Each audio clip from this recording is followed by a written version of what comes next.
Well guys, basically আমার হাতে এখন যে ডিভাইসটা দেখতে পারতেছেন, আই মিন এটা হইতেছে রাদবি মোটোলকের রিমোট, ট্যাস লকের। সো আমি বেসিক্যালি ট্যাস লকের যে ন্যাক্সা এলিট প্যাকেজটা আছে, আমি ওই কম্বোটা নিয়েছিলাম। ওই কম্বোতে বেসিক্যালি আপনি যেটা পান সেটা হচ্ছে একটা রাদবি মোটোলক রিমোট, আর হইতেছে আপনার একটা জিপিএস ডিভাইস। ওকে, চলেন সামনে যাইতে যাইতে বাকি কথাগুলো বলি। হ্যাঁ, well guys, basically Nexa elite প্যাকেজে এই দুটো প্রোডাক্টকে, হ্যাঁ, দুটো প্রোডাক্ট বলতে আপনার রাদবি যে মোটোলক সেটা, আর হচ্ছে আপনার জিপিএস ডিভাইস, এই দুটো প্রোডাক্টকে একসঙ্গে তারা কম্বাইন করে নেক্সা এলিট কম্বো প্যাকেজ হিসেবে তারা সেল করতেছে। অ্যান্ড আর আজকের ভিডিওতে আমি বেসিক্যালি কথা বলবো আপনি আপনার বাইকে সিকিউরিটি পারপাসে জিপিএস ডিভাইস ইউজ করবেন কি করবেন না, করাটা ভালো কি খারাপ। ওকে, তো চলেন সামনে যাইতে থাকি, যাইতে যাইতে কথাগুলো বলি। ওয়েল গাইস, আমি এখন যেই কথাটা বলবো সেটা শোনার পর আপনারা বুঝতে পারবেন আমি আমার বাইকটা নিয়ে কতটা কনসার্ন ছিলাম, আই মিন বাইকের সিকিউরিটি নিয়ে। হ্যাঁ, আমি ফেসবুকে স্ক্রল করতে করতে হঠাৎ একটা অ্যাডভার্টাইজমেন্ট শো করে আমাকে, সেটা হচ্ছে একটা কোম্পানি, তারা বাইকের সিকিউরিটি লক সেল করতেছে, ইনক্লুডিং কি বলবো, লকের সাথে জিপিএস ডিভাইসটা সহ আছে। সো বাইক কেনার আগে আমি ওদের ওই ডিভাইসটা কিনে নেই। আহ, ওই ডিভাইসটা কেনার একমাত্র রিজন হচ্ছে ওই ডিভাইসটার সঙ্গে বেসিক্যালি আই মিন যে জিপিএস ডিভাইস, ওই ডিভাইসটার সঙ্গে একটা বিল্ট ইন ব্যাটারি তারা দিত। এই ব্যাটারি দিত দেখেই বেসিক্যালি আমি ওদের ডিভাইসটা নেই। ওয়েল, আমি কিন্তু বাইক কেনার আগেই সিকিউরিটি ডিভাইসটা কিনে ফেলছি। Can you guys imagine? Well, এরপর আমি বাইক কিনি, অ্যান্ড বাইক কেনার দিনই আমি কিন্তু ওই ডিভাইসটা আমি আমার বাইকে ইনস্টল করে নেই। হ্যাঁ, 6-7 মাস পর বেসিক্যালি ব্যবহার করার পর আমি যেটা ফেস করলাম সেটা হচ্ছে, ইউজুয়ালি কি হয়, আপনার বাইকে যে লকটা আপনি লাগাইতেছেন সিকিউরিটি ডিভাইস, আপনার বাইকটা ভাইব্রেট করলে, ধরলে একটা সাউন্ড হয়, অ্যান্ড সেটা আপনি টের পান। ওয়েল, সো আমার বাইকে সেটা হচ্ছিল না। প্রথম 5-6 মাস মনে হয় আমি বেশ ভালো সার্ভিস পাইছি। অটো লকের ফিচার একটা ছিল, এটা বেশ ভালো একটা দিক, অটোমেটিকলি লক করা যেত। মানে মোটামুটি ট্যাস লকের যে ফিচার্সগুলো আছে টুকটাক সবগুলাই মোটামুটি ওই ডিভাইসেও ছিল। ওয়েল, এরপর 5-6 মাস পর আমি যেটা দেখলাম সেটা হচ্ছে, আমার বাইকটা টাচ করলে, ধরলে, সেটা যত জোরেই ধরুক না কেন, নাড়ানাড়ি করুক না কেন, ওয়েল, আমার বাইকটা থেকে, ওই ডিভাইসটা থেকে বেসিক্যালি আর কোনো সাউন্ড হইতো না। আমি যখন বাইকটা লক আনলক করতাম তখন একটা সাউন্ড আসতো, কিন্তু বাইকটা টাচ করলে, ধরলে আর কোনো ধরনের সাউন্ড আসতো না কিংবা করতো না। ওয়েল গাইস, তো এরপর আমি বেসিক্যালি ওদের পেজে কন্ট্যাক্ট করছি, ওরা হচ্ছে ঢাকা বেস বিজনেস করে। হ্যাঁ, সো এটা যদি আবার ঠিক করানোর দরকার হয় সেটা আবার আমাকে ঢাকায় পাঠাতে হবে, দেন আদৌ সেটা ঠিক করতে পারবে কিনা, কারণ একেবারে আননোন একটা কোম্পানি। সো এই আর কি, এই জন্য পরে আমি আর সেটা ঢাকা পাঠাই না। আর ওইটাতে আরেকটা প্যারা আমি ফেস করতাম, সেটা হচ্ছে কিছুদিন পর পর, 15 দিন পর পর মনে হয় আমার ব্যাটারি চেঞ্জ করা লাগতো ভাই। আর সেগুলো হচ্ছে ঘড়ির যে ছোট ব্যাটারিগুলো আছে না, ওই ব্যাটারিগুলা।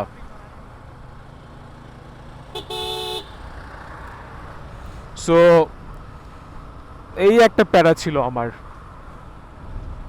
যেহেতু আমার বাইকটা টাচ করলে, নাড়ানাড়ি করলে কোনো সাউন্ড করতেছে না, তো তখন আমি ভাবলাম যে না, এটা আর আসলে ব্যবহারযোগ্য না। আমি ভাবলাম তখন যে আমার ডিভাইসটা আমার আপগ্রেড করা উচিত। সো ফাইনালি ট্যাস লকের নেক্সা এলিট সম্পর্কে আমার বেশ আগে থেকে একটা আইডিয়া ছিল, নিব নিব করে নেওয়া হচ্ছিল না, অ্যান্ড ফাইনালি আমি তাদের নেক্সা এলিট কম্বোটা নিয়ে নেই। ওরা আপনাকে নেওয়ার আগে অনেক কিছুই বলবে, হ্যাঁ ব্যাটারিতে কোনো এফেক্ট করবে না, হ্যান করবে না, ত্যান করবে না, হ্যাঁ অনেক কিছুই আপনাকে বলবে, বুঝাবে, ভুজুং ভাজুং যেটাকে বলে আর কি। সো এই যে এটা কেন বললাম ভুজুং ভাজুং কিংবা বোঝানোর কথা, একটু পরে আপনারা বুঝতে পারবেন। সো এই ধরনের বুঝুং ভাজুং তারা আপনাকে বুঝাবে অ্যান্ড আপনি ফাইনালি প্রোডাক্টটা নেবেন। একটা প্রোডাক্ট নেওয়ার আগে তো আমরা টুকটাক রিসার্চ করি, কম বেশি মানুষদের থেকে জিজ্ঞেস করি যে ভাই আসলেই কীরকম সার্ভিস পাইতেছেন, রাইট? সো আমিও যে একেবারে করিনি সেটা না, আর আমার একটা আইডিয়া ছিল আসলে এই ধরনের জিপিএস ডিভাইস সিকিউরিটি এগুলো আসলে আপনার বাইকের ব্যাটারির উপর একটা প্রেশার ক্রিয়েট করে ডেফিনেটলি। সো এটা মোট কথা আমরা সবাই জানি। সো আজকে বেসিকলি এটা নিয়েই কথা বলতেছি যে জিপিএস ডিভাইস আপনার বাইকের ব্যাটারির জন্য ভালো নাকি খারাপ। সো আমি অনেক রিসার্চ করে আসলে বেসিকলি ডিভাইসটা কিনি অ্যান্ড ফাইনালি আমি সেটা ইউজ করতে থাকি। তো ইউজ করার প্রায় 1.5 মাস আমি ইউজ করছি, হ্যাঁ 1.5 মাস হইতেছে আমি বেসিকলি নেক্সা এলিটটা ইউজ করতেছিলাম। আর আমার বাইকটা টোটাল আমি চালাইতেছিলাম হইতেছে প্রায় ধরেন আপনার 1 বছর 2-3 মাসের মতো। হ্যাঁ, আমি আগেই বলছি যে রাতবি যে রিমোটটা আছে এটাতে আপনার বাইকের ভোল্টেজ, ব্যাটারির যে ভোল্ট আছে সেটা কিন্তু দেখা যায়। এটা ইউজ করতে করতে আমি একটা ইস্যু ফেস করতেছিলাম, সেটা হচ্ছে আমি যখন সারাদিন বাইকটা চালায়া রেখে দিতেছি তখন ব্যাটারির ভোল্ট দেখাচ্ছে হচ্ছে আপনার 13 সামথিং, রাইট? কিন্তু আমি যখন সকালবেলা বাইকটা নিয়ে বের হব তখন আমি দেখতেছি ব্যাটারির ভোল্টটা শো করতেছে কত 12.6, 12.8 এই ধরনের। হ্যাঁ, তার মানে কি টেসলকের যে সিকিউরিটি ডিভাইসটা আছে ওটাতে কিন্তু একটা বিল্ট ইন ব্যাটারি আছে, ছোট একটা বিল্ট ইন ব্যাটারি আছে। ওরা বেসিক্যালি বলে যে এটা আপনার বাইকের ব্যাটারি থেকে কোনো ধরনের ব্যাটারি কিন্তু কনজিউম করবে না, যেহেতু এটার একটা বিল্ট ইন ব্যাটারি দেওয়া আছে, অ্যাটাচ করা আছে। সো আপনি নিশ্চিন্তে ইউজ করতে থাকেন, এটা আপনার বাইকের ব্যাটারির উপর কোনো প্রেশার ফেলবে না। ওয়েল, তো ফাইনালি আমি যেটা বুঝতেছিলাম, বাইকটা যখন আমি সকালবেলা বের করি তখন দেখি কি 13 ভোল্ট থেকে সেটা অটোমেটিকলি, আমি বাইকটা স্টার্টই দেই নাই। হ্যাঁ বাইকটা আমি স্টার্টই দেই নাই, অটোমেটিকলি বাইকের ভোল্ট দেখাচ্ছে 12.876 এরকমে নেমে আসতো। তো এর মানে কি দাঁড়ায়? এর মানে দাঁড়ায় হচ্ছে টেসলকের যে সিকিউরিটি ডিভাইস জিপিএস ডিভাইস আছে সেটা কিন্তু আপনার বাইকের থেকে ব্যাটারি কনজিউম করতেছে গাইস। এরপর এভাবে চালাইতেছি অ্যান্ড 1.5 মাসের মাথায় আমার বাইকের ব্যাটারি টোটালি বসে যায়। আমি অনেকবার ট্রাই করছি বাইকটা স্টার্ট দেওয়ার, আমি বাইকটা ডাবল স্ট্যান্ডে রেখে 2 গিয়ার 3 গিয়ারও ট্রাই করে দেখছি চাকা ঘোরায়, কিন্তু বাইক কোনোভাবেই ভাই স্টার্ট নিতেছিল না অ্যান্ড আলটিমেটলি আমাকে আসলে ব্যাটারি চেঞ্জ করানো লাগে। এটা তো হইতেছে বেসিক্যালি একটা ইনসিডেন্ট, রাইট, যেটা আমার সঙ্গে ঘটছে। আরেকটা ইনসিডেন্টের কথা শোনেন, আমি যখন এই নেক্সা এলিট প্যাকেজটা আমি ইউজ করতেছিলাম তো আমার ফ্রেন্ড, তো সে আমারে বলতেছে, আমারটা দেখছে, বলতেছে বন্ধু এটা কোত্থেকে লাগাইছোস, কীরকম এই হাবিজাবি। ও বলতেছে আমার একটা লাগানো দরকার, ও নতুন বাইক নিছে, ও সেটা ইনস্টল করবে ওর বাইকে। তা আমি ওরে রেকমেন্ড করলাম, হ্যাঁ আমি তো দোস্ত চালায় মজা পাইতেছি, ভালো দেখতেছি, সো তুই লাগাই নে। একটা দোকান রেকমেন্ড করলাম, সে দোকান থেকে সে ফাইনালি সেটা লাগাই নিল। ডিভাইসটা লাগানোর 10-15 দিন পর সে আমারে বলতেছে বন্ধু আমার বাইকটা স্টার্ট নিতেছে না, মনে হয় ব্যাটারি বসে গেছে। তো আমি বললাম কি ব্যাপার, মাত্র 10-15 দিন হয়েছে তুই লাগাইছস, এত আর্লি তো এরকম হওয়ার কথা না, আর তুই বাইক কি রেগুলার রানিংয়ে ছিল? ও বলতেছে হ্যাঁ আমার বাইকটা আমি সবসময় মোটামুটি চালাইছি, এদিক ওদিক গেছি, এমন না যে বাইকটা পড়েছিল। আমি বললাম এরকম তো হওয়ার কথা না, কারণ আমি তো মোটামুটি বেশ অনেক দিন চালাইছি। তো পরে সে একটা মেকানিকের কাছে বাইকটা নিয়ে যায় এবং নিয়ে যাওয়ার পর ওখানে সে ব্যাটারিটা চার্জ দেয়, দেখে যে আসলেই ব্যাটারিটা বসে গেছে। পরে সে আমাকে বলে যে বন্ধু আমি এটা খুলে ফেলবো, আমি এটা ইউজ করবো না, কারণ আমার নতুন বাইক, ব্যাটারিও নতুন। 10-15 দিনের মধ্যে যদি আমার বাইকের ব্যাটারি বসায় ফেলে তাইলে এবার বুঝ সেটা কীরকম, রাইট? কথায় কিন্তু যুক্তি আছে ভাই। সো আমার বন্ধু পুরো পুরো ডিভাইস টোটাল হোল প্যাকেজটাই সব কিছুই কিন্তু সে খুলে ফেলে সে নর্মালি তার বাইকটা চালাইতেছে। ওয়েল দেখেন আমার বাইকটা আমি কিন্তু অলমোস্ট 1 বছর 3 মাস এরকম ধরেন ইউজ করে ফেলছি অ্যান্ড নেক্সা এলিটটা আমি 1.5 মাসের মতো ইউজ করছি। 1.5 মাস পর আমার কিন্তু বাইকের ব্যাটারিটা বসে যায়। ওভারঅল বলতে গেলে আমার বাইকের যে স্টক ব্যাটারিটা ছিল সেটা আমাকে প্রায় 1 বছর 3 মাসের মতো সার্ভিস আমাকে দিছে অ্যান্ড দ্যাটস ফাইন, রাইট? 1.5 বছর মোটামুটি আমি স্যাটিসফাইড। এমন অনেক বাইকার আছে, এমন অনেক আপনার রাইডার আছে যারা বাইক কেনার 3 মাসের মধ্যে 2 মাসের মধ্যে আপনার কিন্তু ব্যাটারি ডাউন হয়ে যায়। সো সেদিক থেকে আমি মোটামুটি নিজেকে লাকি ভাবতেই পারি, তাই না? কিন্তু আমার যেটা মনে হয়, অ্যাসলকের যে জিপিএস ডিভাইসটা ইনস্টল করছিলাম ওটা আসলে আমার ব্যাটারিটাকে বসাই ফেলছে। ওয়েল, এই জন্যই বলতেছি, আপনি আগে চিন্তা করেন আপনার আসলে কোনটা দরকার। আমি আমার আগের ভিডিওতে বলছিলাম, জিপিএস ডিভাইস আপনি যদি মনে করেন যে হ্যাঁ আপনার দরকার, তাহলে আপনি ইউজ করেন। আদারওয়াইজ এটার দুইটা বিকল্প অপশন আছে। একটা হইতেছে আপনার ডিস্ক লক। কভিক্সের অনেক ভালো ভালো কিন্তু ডিস্ক লক বর্তমানে মার্কেটে পাওয়া যাইতেছে, অ্যান্ড এগুলার মোটামুটি বেশ ভালো রেঞ্জের। হ্যাঁ, আপনি যেখানে একটা জিপিএস ডিভাইস কিনতে পারতেছেন, সেখানে একটা কি বলবো ডিস্ক লক আপনি অনায়াসে কিনে ফেলতে পারবেন। অ্যান্ড অ্যানাদার যে অপশন যেটা আমি ইউজ করতেছি সেটা হচ্ছে আপনি ট্যাসলকের যে রাতবি রিমোটটা আছে, আই মিন রাতবি মোটো সিকিউরিটি লক, আপনি এটা ইউজ করতে পারেন জিপিএস ডিভাইসটা বাদে। বল গাইস, সো আমাকে এক ভাই কমেন্ট করছিল, সেটা হইতেছে ভাই রাতবি লকটা তো ওই জিপিএস ডিভাইসই, তাই না? তখন আমি বললাম যে ভাই বিষয়টা সেটা না। রাতবি মোটো লকটা হচ্ছে জাস্ট একটা লক, একটা রিমোট, একটা লক, দ্যাটস ইট। ওখানে আর কিছু নাই, কোনো জিপিএস ডিভাইস নাই। রাতবি মোটো লকের বর্তমান প্রাইস মনে হয় সম্ভবত 3000 মানে 4000-এর মতো একটা অ্যামাউন্ট শো করতেছে। বাট আপনি যখন কিনতে যাবেন রিটেল যে দোকানগুলো আছে, ওখানে হয়তো আপনি আরও কমে পাবেন। সো আপনি সেটা অবশ্যই কিনতে পারেন, যেটা আমার প্রেফারেন্স থাকবে। আমি বেসিক্যালি পার্সোনালি এটাই রেকমেন্ড করি, ট্যাসলকের কোনো একটা ডিভাইস যদি আপনি নেন, ট্যাসলকের কিন্তু অনেক অনেক ডিভাইস আপনি পাবেন, হ্যাঁ, সিকিউরিটির জন্য আপনার বাইকের। বাট পার্সোনালি আমি রেকমেন্ড করব হচ্ছে রাতবি যে মোটোলক ডিভাইসটা আছে সেটা। এটার একটা বড় রিজন হইতেছে, এটাতে আপনার কোনো ধরনের ব্যাটারি রিপ্লেস করা লাগে না, কারণ এটা কিন্তু totally rechargeable. USB type C এটাতে আছে, অ্যান্ড এটা আপনি যে কোনো USB to type C cable দিয়ে আপনি কিন্তু এটা চার্জ করতে পারবেন। একবার ফুল চার্জ যখন দিবেন, সম্ভবত এটা দিয়ে আপনি মোটামুটি 10-12 দিনের মতো আপনি ইজিলি চালাতে পারবেন। আরও বেশিও যায় অনেকের ক্ষেত্রে যারা একটু কম রাইড দেয়, বাট আমার ক্ষেত্রে আমি মোটামুটি 10-15 দিনের মতো চালাই। এটাতে কিন্তু চার্জও শো করে, রাইট? আপনার বাইকের ব্যাটারির ভোল্ট শো করতেছে, রিমোটের ব্যাটারি শো করতেছে কতটুকু আছে পার্সেন্টেজ। তো আমি যখন একটু কমে আসে তখন আমি চার্জে দিয়ে নেই।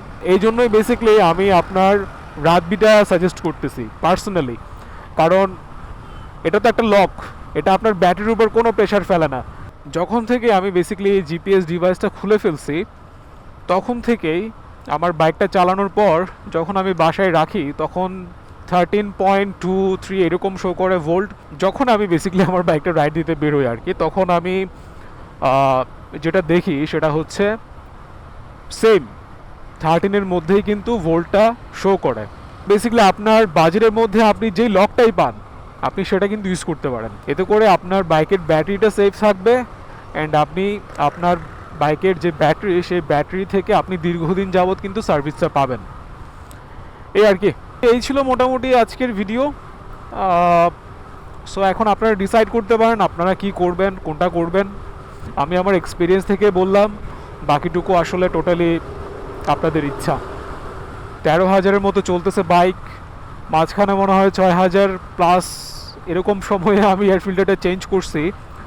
আমার মনে হইতেছে এখন চেঞ্জ করার সময় চলে আসছে। মাইলেজটাও হালকা পাতলা একটু ড্রপ করতেছে মনে হইতেছে। সো এই আর কি। সো চলেন যাইতে থাকি। আপনার বাইকের এয়ার ফিল্টার, অয়েল ফিল্টার এগুলা কিন্তু টাইমলি চেঞ্জ করে নিয়েন। দেখেন এগুলোর দাম কিন্তু বেশি না, বাট এগুলো যদি আপনি টাইমলি চেঞ্জ না করেন, ক্লিন না করেন, অয়েল ফিল্টার তো ক্লিন করা যায় না, এয়ার ফিল্টারের কথাই বলতেছি আর কি। সো এই এয়ার ফিল্টার যদি আপনি প্রপারলি ক্লিন না করেন, কিংবা পরিবর্তন করার সময় যদি পরিবর্তন না করেন, সেই ক্ষেত্রে কিন্তু আপনার মাইলেজটা ড্রপ করবে। হ্যাঁ, এটা চেঞ্জ করলে আপনার বাইকের জন্যই ভালো, 4000-6000 কিলো পর পর আপনি আপনার বাইকের এয়ার ফিল্টারটা চেঞ্জ করে নিয়েন, এতে করে আপনি কিন্তু ভালো মাইলেজ পাবেন ভাই। এই যে আমি 4000 কিলো কিংবা 6000 কিলো পর পর চেঞ্জ করার কথা বলছি, এটা আসলে টোটালি ডিপেন্ড করতেছে আপনি কী ধরনের এলাকায় আপনার বাইকটা রাইড দিতেছেন। আপনি যদি অনেক বেশি ধুলো বালিপূর্ণ এলাকায় রাইড দেন, সবসময় রাইড দেন, সেই ক্ষেত্রে কিন্তু আপনার বাইকের এয়ার ফিল্টারটা একটু আর্লি চেঞ্জ করে ফেলতে হয়। আপনি যদি মোটামুটি সেফ কোনো এরিয়া, ধুলোবালি কম, পশ কোনো এরিয়াতে আপনি অলওয়েজ বাইক রাইড দেন, সেই ক্ষেত্রে ভাই আপনি 6000-7000 কিলো পর পর আপনি চাইলে চেঞ্জ করতে পারেন। আর এখন যাইতেছি জাহিদ ভাইয়ের দোকানে, হ্যাঁ, তো আমি ভাবলাম এয়ার ফিল্টারটা এবার ওখান থেকেই চেঞ্জ করি।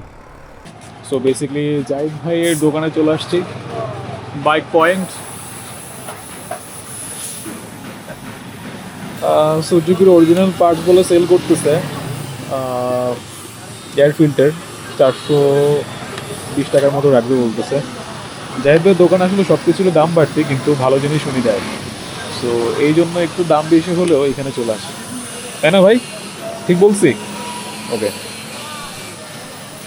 তো অবশ্য দেখানোর কিছু নাই, জাস্ট আমি ভিডিও করতেছি, ইচ্ছে হইলো ওই আর কি।